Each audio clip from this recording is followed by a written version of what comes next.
I got this water valve. I started playing with this for a while. The thing was leaking. The leak made a whole big water mess.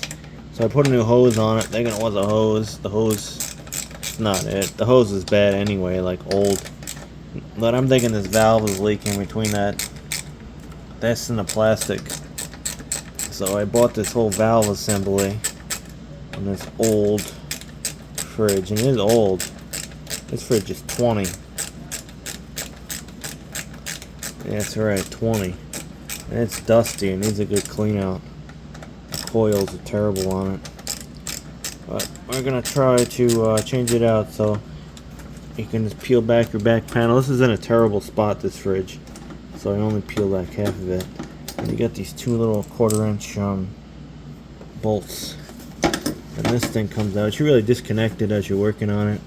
But this one has threaded fittings, and the new one is push. So you kind of just gotta lob these things off. You cut them, and you cram in a new one, which is over here. The new one, I say, this has push to lock, like John Guest fittings. This one I think they still make. Yeah, N86. They want stupid money for them now, though. It's not worth it. Just get one of these. See, it's still green and red. It's all the same. Just this is threaded, and the other ones are push to lock. So there's the deal with that. There's the deal with that. I think it's leaking though between here and here. It seems like it. I don't know. Seems strange, but I think that's her deal. Anyway, we're gonna go. Oh, these just come off by hand. But yeah, smaller one is red, fatter one is green.